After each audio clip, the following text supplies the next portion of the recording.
안녕하세요. 열애장명원의 천세원입니다. 어, 이번 시간에는 3세 이제 남자아이를 볼 건데요. 우리가 이제 영아기를 조금 벗어나서 이때쯤 되면 이제 말을 하기 시작하죠. 그래서 미운 3살이란 말이 이제 이때부터 붙는데, 이때쯤 되면 이제 우리가 뭐 애들이 말이 제법 길어지고 완벽한 문장을 구사하긴 좀 그래도 어느 정도 언어 구사력이 생기고 또 엄마 아빠의 소통도 어느 정도는 할 수가 있어요. 그리고 자기 안에 있는 그런 성격들이 성향들이 이제 조금씩은 다 나오기 시작할 때입니다. 그래서 이 남자아이한테는 어떻게 엄마가 교육을 하면 좋은지 또 아빠는 또 어떻게 다가가면 좋은지 그걸 설명을 드릴 건데요. 샘플을 제가 하나 들고 왔는데 얘는 17년 4월 18일자에 낳는 아기예요. 그리고 인시 새벽 3시 반에서 5시 반 사이에 낳습니다.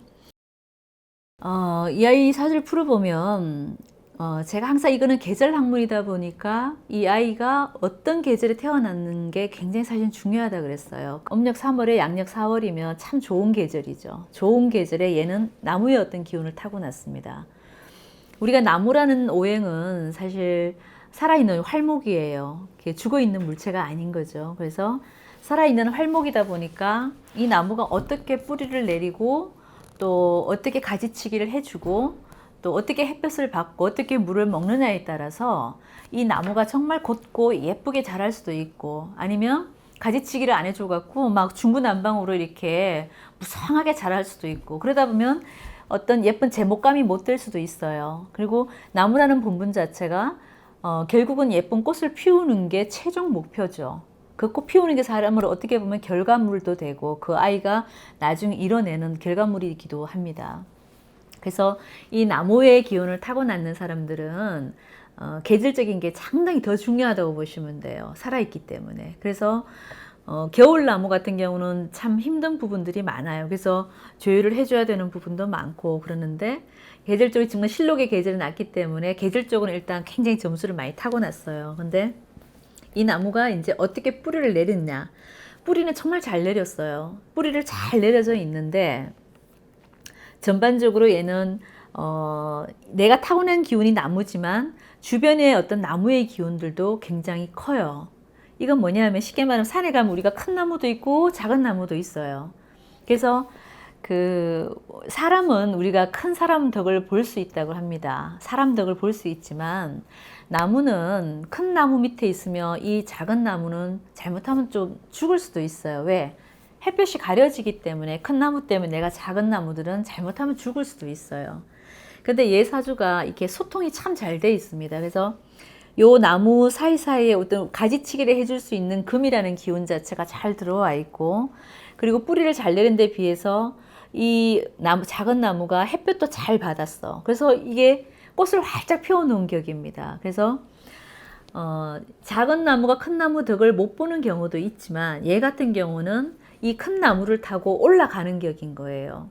쉽게 말하면 이 작은 화초 같은 나무들은 이제 여자분들도 그렇고 남자분들도 그렇고 사회적으로 이렇게 활동하시는 분들은 이게 큰 나무가 나한테는 어떤 사회에서 만나는 지인 그리고 나한테 영향력을 줄 수 있는 사람들 어떻게 보면 이제 귀인이라고도 말을 할 수가 있어요. 그래서 이거는 어떤 육친의 개념이 아니라 사회적인 개념입니다. 밖에 내가 나와서 활동하는 영역에 대해서 내가 어떤 도움을 받고 살아가느냐, 주변 사람들을 어떤 도움을 받고 살아가느냐, 이제 그렇게 해석을 할 수도 있어요.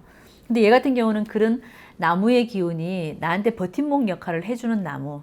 쉽게 말하면 요 작은 화초들은 얘가 3월달 나무의 기운은 결국은 우리가 개나리나 우리 3, 4월에 피는 꽃들 있죠. 뭐 개나리, 벚꽃, 철쭉 이런 꽃들의 비유를 해줄 수가 있어요.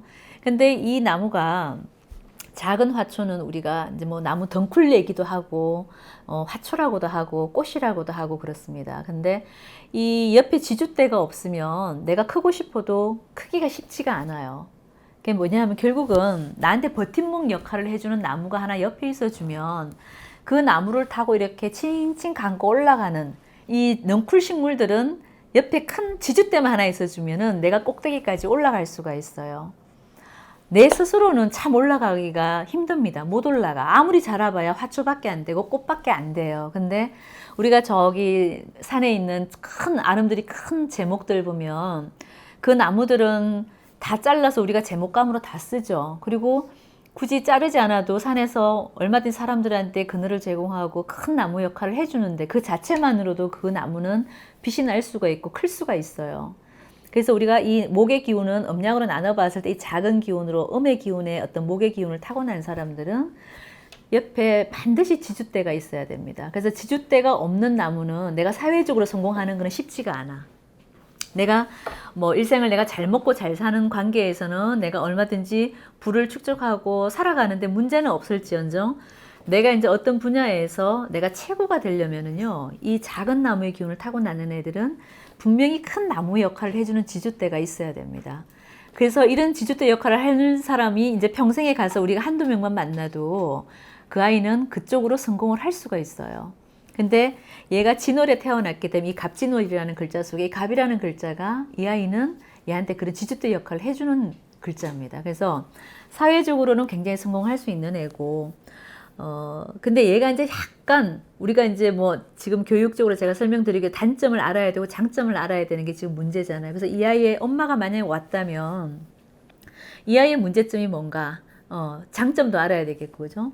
장점은 얘가 타고난 기운이 뭐냐면 나무의 성격이다 보니까 천성적으로 굉장히 인자하고 착해요.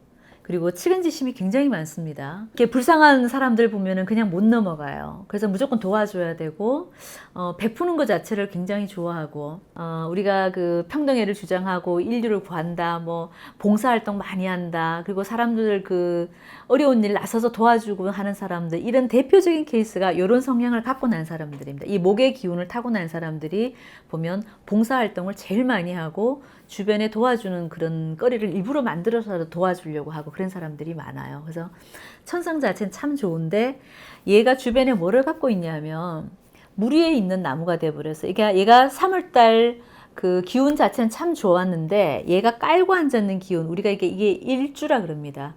나의 나무의 기운은 일간이라 그러고 요 뿌리를 박은 이 밑에 있는 글자 일지라 그러는데 이 일지라는 글자 속에 물 위에 떠 있는 형국이 조금 돼 있어요. 그래서 얘를 이제 붙여서 생각을 해보면 물 위에 있는 나무는 뭐죠?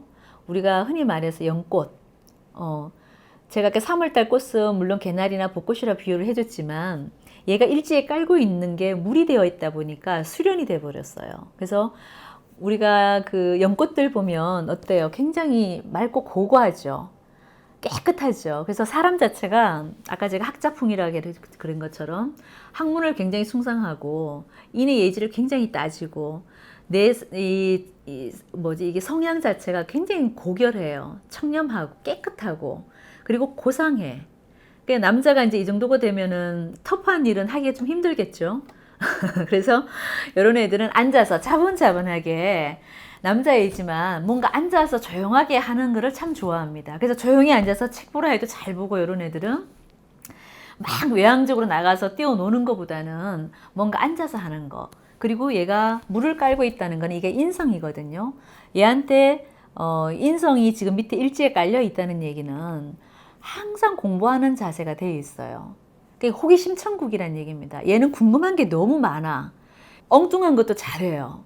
왜? 호기심이 많으니까. 궁금한 건 얘는 못 참는 거예요. 그래서 엄마가 얘가 바깥에 나갔다가 안 돌아오면 꼭 나가보셔야 돼. 엉뚱한 일을 하고 있을 수가 있습니다. 그만큼 그게 뭐냐면은 학문에 대한 호기심도 강하고 사물에 대한 호기심도 강하고 사람에 대한 호기심도 굉장히 강해요.